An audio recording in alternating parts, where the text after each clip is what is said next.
ಹೋಗಲ್ಲ. ಬಹುಶಃ ಇವತ್ತು ಶಿವಕುಮಾರ್ ಅವರು ಮುಖ್ಯಮಂತ್ರಿ ಆದ ನಂತರ ಮೊನ್ನೆ ಕನಕಪುರಕ್ಕೆ ಹೋಗಿದ್ರು. ಕನಕಪುರಕ್ಕೆ ಹೋದಂಥ ಟೈಮಲ್ಲಿ ಆ್ಯಪಲನ್ನು ಕಚ್ಚಿ ಜನರ ಮಧ್ಯೆ ಎಸೆಯಂಥ ಕೆಲಸ ಮಾಡ್ತಾ ಇದ್ರು. ಅವ್ರ ಸ್ಟೈಲ್ ಗಮನಿಸಿದಂಥ ಟೈಮಲ್ಲಿ ಅವ್ರು ಇನ್ನು ಮುಂದೆ ನಾನು ತಿಂದ ನಂತರ ಉಳಿದಿದ್ದೆಲ್ಲ ಕೂಡ ರಾಜ್ಯದ ಜನರಿಗೆ ಎನ್ನುವಂಥ ರೀತಿಯಲ್ಲಿ ಅವರು ಆ್ಯಪಲನ್ನು ಕಚ್ಚಿ ಜನರಿಗೆ ಎಸೆಯಂಥ ಟೈಮಲ್ಲಿ ನಾವೆಲ್ಲರೂ ಕೂಡ ನೋಡಿದ್ವಿ. ಅವ್ರು ಕಚ್ಚಿ ಅವ್ರು ತಿಂದಿದ್ದ ನಂತರ ಉಳಿದಿರೋದು ಈ ನಾಡಿನ ಜನರಿಗೆ ಅನ್ನೋಂಥ ರೀತಿಯಲ್ಲಿ ಅವರು ಒಂದು ಸಂದೇಶವನ್ನು ಕೊಡೋಂಥ ಕೆಲಸ ಕೂಡ ಮಾಡಿದನ್ನ ಒಂದು ಕಡೆ ಸಿದ್ದರಾಮಯ್ಯ ಆಡಳಿತ ನೋಡಿ, ಅದೇ ರೀತಿಯಲ್ಲಿ ಕೂಡ ಇವತ್ತು ಸದನದಲ್ಲಿ ಕೂಡ ತಾವು ಒಪ್ಕೊಂಡಿದ್ರಿ.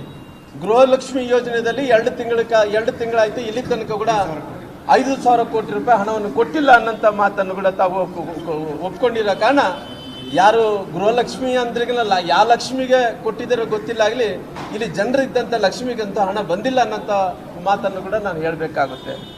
ಅದಕ್ಕೋಸ್ಕರ ಇವತ್ತು ಸುಳ್ಳನ್ನು ಹೇಳಿ ಅಧಿಕಾರಕ್ಕೆ ಬಂದ ನಂತರ ಇವತ್ತು ಯಾರನ್ನಾಗಲಿ ಬಂದು ಜನರು ನಮಗೆ ಗ್ಯಾರಂಟಿ ಕೊಡ್ರಿ ಅಂತೇಳಿ ಯಾರಿಗೆ ಕೇಳಿಲ್ಲ. ಹೌದು, ಹೆಣ್ಮಕ್ಳು ಬಂದು ಫ್ರೀ ಬಸ್ ಕೊಡು ಅಂತೇಳಿ ಯಾರಿಗೆ ಕೇಳಿಲ್ಲ.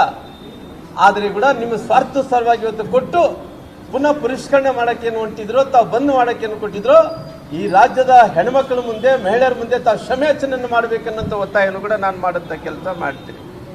ಯಾಕಂದ್ರೆ ಎಲ್ಲಕ್ಕೆ ಹೋಗಲ್ಲ. ಬಹುಶಃ ಇವತ್ತು ಶಿವಕುಮಾರ್ ಅವರು ಮುಖ್ಯಮಂತ್ರಿ ಆದ ನಂತರ ಮೊನ್ನೆ ಕನಕಪುರಕ್ಕೆ ಹೋಗಿದ್ರು. ಕನಕಪುರಕ್ಕೆ ಹೋದಂಥ ಟೈಮಲ್ಲಿ ಆ್ಯಪಲನ್ನು ಕಚ್ಚಿ ಜನರ ಮಧ್ಯೆ ಎಸೆಯಂಥ ಕೆಲಸ ಮಾಡ್ತಾ ಇದ್ರು. ಅವ್ರ ಸ್ಟೈಲ್ ಗಮನಿಸಿದಂಥ ಟೈಮಲ್ಲಿ ಅವ್ರು ಇನ್ನು ಮುಂದೆ ನಾನು ತಿಂದ ನಂತರ ಉಳಿದಿದ್ದೆಲ್ಲ ಕೂಡ ರಾಜ್ಯದ ಜನರಿಗೆ ಎನ್ನುವಂಥ ರೀತಿಯಲ್ಲಿ ಅವರು ಆ್ಯಪಲನ್ನು ಕಚ್ಚಿ ಜನರಿಗೆ ಎಸೆಯಂಥ ಟೈಮಲ್ಲಿ ನಾವೆಲ್ಲರೂ ಕೂಡ ನೋಡಿದ್ವಿ.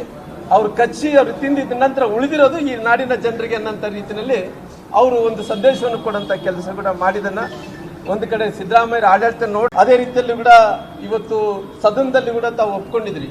ಗೃಹಲಕ್ಷ್ಮಿ ಯೋಜನೆಯಲ್ಲಿ 2 ತಿಂಗಳಾಯ್ತು, ಇಲ್ಲಿ ತನಕ ಕೂಡ 5,000 ಕೋಟಿ ರೂಪಾಯಿ ಹಣವನ್ನು ಕೊಟ್ಟಿಲ್ಲ ಅನ್ನೋಂಥ ಮಾತನ್ನು ಕೂಡ ತಾವು ಒಪ್ಕೊಂಡಿರೋ ಕಾರಣ ಯಾರು ಗೃಹಲಕ್ಷ್ಮಿ ಅಂದ್ರಿಗಲ್ಲ, ಯಾವ ಲಕ್ಷ್ಮಿಗೆ ಕೊಟ್ಟಿದ್ದಾರೋ ಗೊತ್ತಿಲ್ಲ ಆಗಲಿ, ಇಲ್ಲಿ ಜನರಿದ್ದಂಥ ಲಕ್ಷ್ಮಿಗಂತೂ ಹಣ ಬಂದಿಲ್ಲ ಅನ್ನೋಂಥ ಮಾತನ್ನು ಕೂಡ ನಾನು ಹೇಳಬೇಕಾಗುತ್ತೆ.